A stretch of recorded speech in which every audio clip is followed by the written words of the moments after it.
Arquivo 132-B. Eu sou o Dr. L, ou como assim você deve me conhecer, e hoje eu vim aqui trazer um relatório do formulário desse caso meio estranho envolvendo a viagem, como vocês acabaram de ver. Eu estou aqui, com o meu paciente, que basicamente me ajudou em todo este relatório desse formulário em si, pois vamos dizer que tudo que eu acabar falando nesta arquivo que acabou de acontecendo aqui, meio que graças a ele eu consegui mais informações sobre essas tais backrooms e sobre esses níveis meio bizarros e que não é tão da compreensão humana. Eu estou aqui graças a ele para tentar fazer algumas perguntas e tentar entender um pouco mais sobre essa viagem em si. Então, todo o formulário que vocês vão acabar vendo agora e o prontuário que eu acabei fazendo logo após essa gravação são com autorização dele após tudo isso. Eu espero que isso ajude de alguma forma a gente, nós que principalmente pessoas que acabaram perdendo coisas devido a essas backrooms e principalmente sobre as vítimas que acabaram entrando de alguma forma no meio de tudo isso. Então, a partir daqui será todo um relatório de construção e níveis que eu acabei descobrindo outras coisas envolvendo toda essa viagem que o Sr. K acabou tendo. Então, eu espero que de verdade, após essas pesquisas e relatório que eu vou acabar passando para vocês, tudo fica algumas coisas um pouco mais claras e que tentamos compreender um pouco mais dessa parte que se chama Backrooms. Então, antes de tudo, Sr. K, o senhor tem alguma pergunta antes de começar a fazer tudo isso? Não se preocupe, Sr. K. Tudo isso aqui será o mais breve e rápido possível. Eu sei que você passou por experiências que, digamos, que não são muito normais, principalmente envolvendo essas dimensões paralelas, que eu acho que o senhor já está muito bem acostumado e habituado, então não se preocupe, eu vou tentar simplesmente fazer todo esse questionário e prontuário para que mais pessoas não sofram as coisas que você sofreu, envolvendo até mesmo algo raro que seria sobreviver a mais de um nível.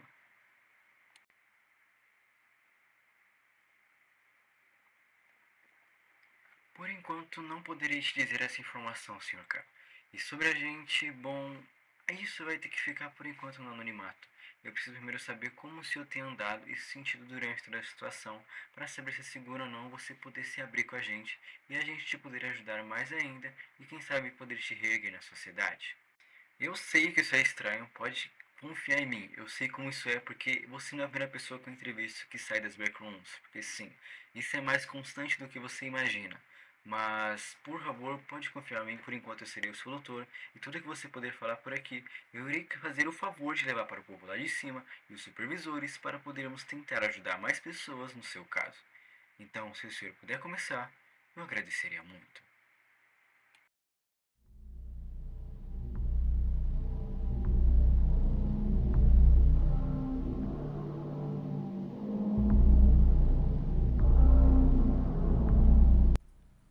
Bom, aqui se começa, como sempre, o nível zero. Se passa basicamente de um amplo espaço não euclidiano, semelhante às salas de fundos de um edifício comercial, e todos os quartos de nível zero nunca se repetem. É bastante caracterizado com a iluminação fluorescente no nível zero, zumbi é uma frequência constante. Esse zumbido é notavelmente mais alto e intrusivo, principalmente pela sua dificuldade de respirar e por toda a poeira que se pode encontrar dentro do local. E uma das maiores características que você pode se encontrar neste lugar é que nada aqui é linear. Você pode simplesmente começar a andar em uma linha reta e quando voltar pode se encontrar em vários corredores. Aqui a lógica simplesmente não se aplica. E aqui simplesmente é um dos níveis onde não se sabe ao certo quanto ao nível de criaturas e entidades que se podem existir no local, pois aqui simplesmente como os relatórios são inconsistentes e muito difíceis de verificar se são verdadeiros ou não, não se sabe ao certo se existem muitas entidades no nível zero. Além disso, nenhuma interação com os outros andarilhos ou sobreviventes que estavam no local foi relatada durante as explorações dos sobreviventes que conseguiram sair. Ou seja, já que ninguém nunca se encontrou e praticamente as pessoas provavelmente encontrarão alguma criatura, provavelmente não conseguirão sair, não se sabe ao certo dizer se aí é perigoso ou não. Mas de longe as criaturas digamos que seria o menor dos problemas para você poder sobreviver aí dentro, pois a falta de recurso que tem disponível aí dentro, como o fluido que satura o tapete, que foi considerado inseguro para consumo humano, a maioria das vezes provavelmente a pessoa morrerá antes de conseguir encontrar uma saída devido a desidratação prolongada ou simplesmente fome e exaustão.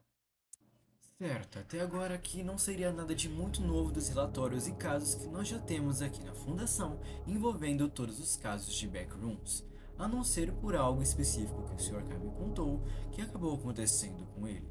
Que resumindo, ele estava caminhando por tanto tempo que basicamente o corpo dele começou a ficar muito exausto, mas até certo ponto ele simplesmente desistiu dos sons estranhos que ouvia e a sensação de estar sendo observado e perseguido e decidiu descansar.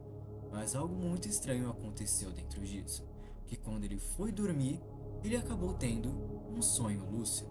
Sim, ele acabou tendo um sonho que ele sabe que está no sonho. Só que estranhamente algo aconteceu. Acabou se descobrindo que quando você dorme dentro de backrooms como essa, ou especificamente dentro do nível 0, você acaba indo parar no nível 78.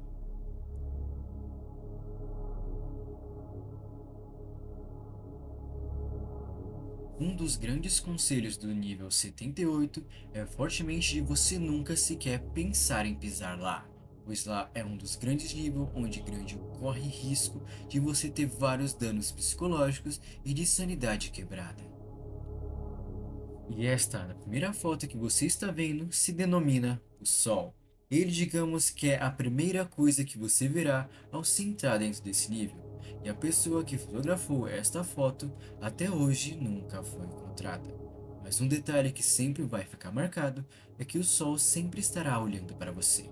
Não importa para qual direção você esteja olhando ou indo, você sempre verá aquele Sol, entre muitas aspas, te encarando.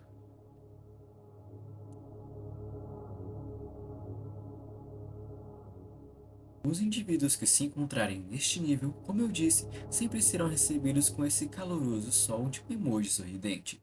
E a área em volta do spawn, bom, é algo meio curioso e estranhamente familiar, e terá uma semelhança enorme com pastagens montanhosas usadas como papel de paredes do Windows. Sim, sabe aquelas montanhas verdes? Mas algo que você não deve se preocupar se estiver dentro desse nível é sobre as entidades, pois aqui ela será completamente desprovida. Claro, não contando com o Sol sorridente, mas você terá uma seção extrema e isolante que faz com que cerca de mais ou menos 12% das pessoas que entram neste nível tentem evitar o olhar penetrante do Sol e comecem a correr a ação de spawn localmente. Não há relatos de que de fato o Sol faça alguma coisa além de encarar a vítima, mas aparentemente só do fato de estar encarando em algumas pessoas pode causar um tremendo pavor. Que vai por mim, eu acho que você não vai querer experimentar isso. Mas não pense que acabou por aí, pois as coisas tendem a piorar muito mais. A cerca de mais ou menos 6 quilômetros do spawn, casas começaram a aparecer que parecerão perturbadamente falsas e artificiais, e o sol começará a desaparecer do céu aleatoriamente, e aqui você percebe que o sol não passa apenas de uma entidade, porque mesmo sem o sol, os lugares continuam iluminados. E se você por algum motivo achar que dentro das casas é mais seguros ou tentar se esconder do olhar penetrante do sol, você encontrará as tais cineiras de foto ocular, que é o nome dado aos fenômenos fotográficos que acontecem dentro desse nível. Por razões desconhecidas, se você tirar fotos nesse nível, algumas fotos parecerão conter textos. Os olhos também se manifestarão nas fotos depois que os textos forem lidos por uma entidade senciente. Se esses olhos forem observados por mais de 5 segundos, os olhos também se manifestarão fisicamente em um raio de 2 metros de onde a foto foi tirada. Acredita que é assim que todos os olhos de nível 78 são criados, embora essas afirmações ainda não sejam confirmadas. O Smile Killer, ou o Assassino Sorridente, é uma figura humanoide de 1,80 m que carrega uma faca enorme na mão. O Smile Killer é normalmente retratado como uma pessoa usando uma máscara de um rosto feliz, representada da forma semelhante do Sol Sorridente. Esta entidade, coincidentemente, só aparece no céu sempre que o Sol Sorridente não estiver. E cada pessoa que encontrou com esta entidade afirmou ter ficado hipnotizado e paralisado de medo ao olhar para a máscara dele. Momentaneamente, sempre que o Sol desaparece do céu, isso resultará na lenta deterioração do estado mental dos andarilhos ou de sobreviventes, até que eles sejam mortos pelo Smile Killer ou até que cometam as Sayuri. E vamos dizer que se até aqui, por algum milagre, como por exemplo o caso do Sr. K, você conseguiu sobreviver, você encontrará, digamos, uma trilha que levará ao final do nível, pois aqui, diferente dos outros níveis, este nível não é infinito, Mas se passa apenas alguns vários quilômetros, que lógico, você terá que caminhar por um bom tempo. Ignorando todos esses fatores do Sol e do Ismael Killer, ainda perto do final, você vai ver que o chão vai começar a ficar muito distorcido, quase impossível de você ficar em pé, pois ele vai começar a aparecer quase uma onda. Sim, uma onda na Terra, e quase ficará impossível de você chegar ao final. Mas se por algum motivo você chegar ao final, você se encontrará na saída.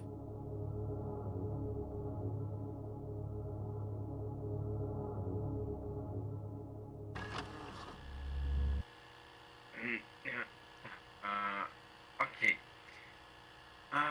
A partir daqui eu vou ter que falar de um evento que meio que acabou ocorrendo aqui e que isso não tem nas anotações da maioria dos casos envolvendo isso.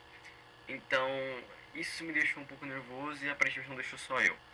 O senhor K, a partir daqui, quis não cooperar tanto e eu tive que sair da sala porque ele não parava de berrar coisas estranhas como a água prateada ou alguma coisa envolvendo o nível que eu vou citar. Que bom, para aqueles que estão muito curiosos, de alguma forma, após ele ter saído do nível 87, ele foi parar no nível 4000. Mas em nenhum documento isso consta que é possível. Eu não vou tentar aplicar muita lógica, nunca acabou acontecendo nos casos que ele acabou me falando. Resumindo, ele passou muito tempo no nível 4000 e foi dessa forma que a gente conseguiu achar ele, mas a gente tinha pensado que ele tinha de alguma forma entrado em mais de um nível, que era a entrada para o nível 4000.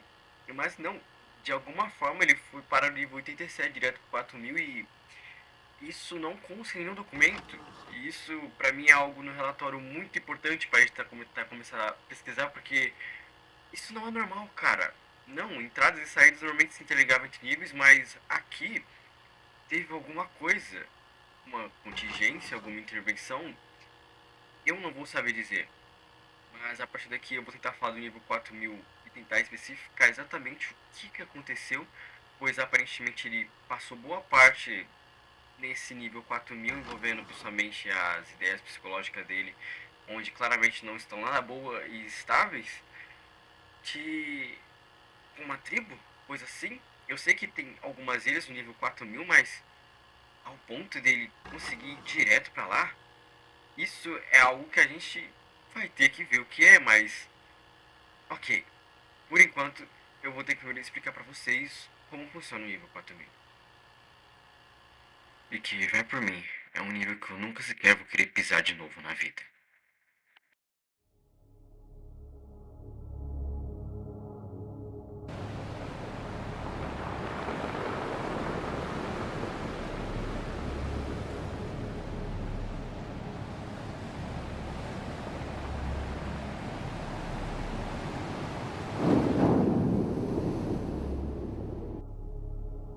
Nível 4000, conhecido como o Oceano Infinito ou o Oceano da Fronteira Final, ele é dividido em três partes.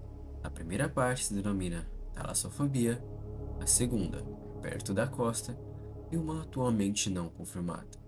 A primeira parte, onde você se encontrará se afim nesse nível, se chama Talassofobia, e é a primeira seção do nível e é que muitos aparecerão quando simplesmente decidirem de alguma forma entrarem aqui. A primeira parte do nível 4000 provoca uma sensação profunda de talassofobia, e portanto tem um forte efeito de a sua sanidade mental ir embora, e 90% das vezes dos casos, a área do nível aqui pode começar.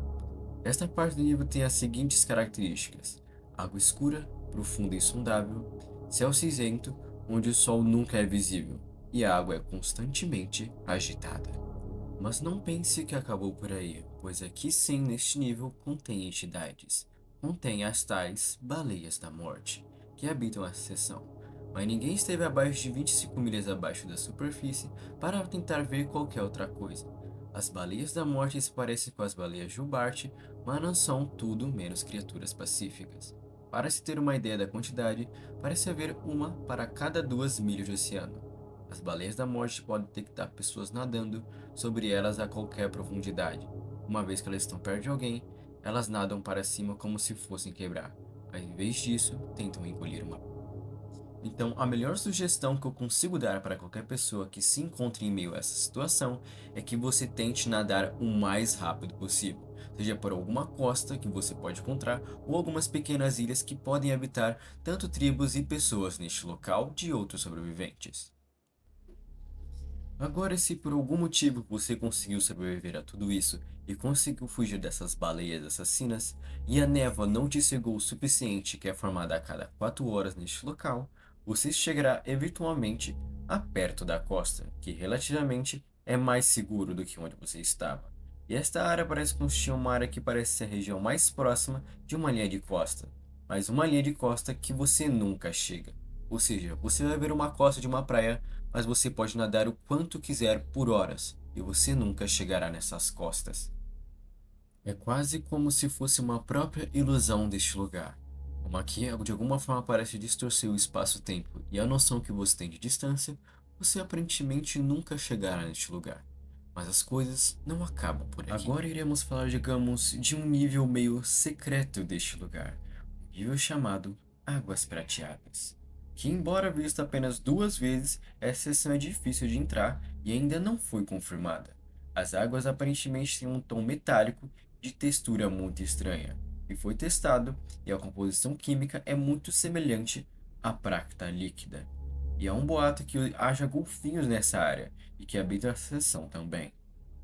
Você pode acabar encontrando certas ilhas e que tem alguns povos vivendo neles. Sim, como por exemplo os Noki Noki, que digamos seria uma povo indígena que vive nesta ilha caçando animais e que digamos que não são tão bem-vindos com visitantes ou simplesmente que sobreviventes que vivem ali.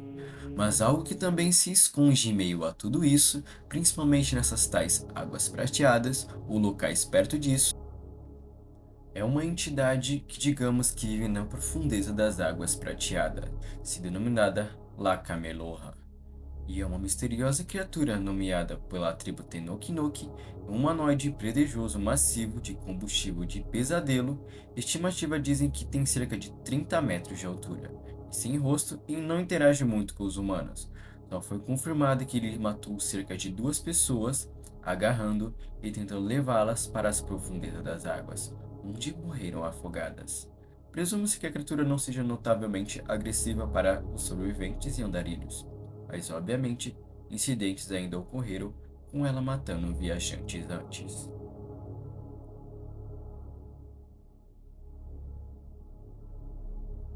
Enquanto esse foi totalmente o relatório que eu acabei encontrando junto das acusações do arquivo 132B.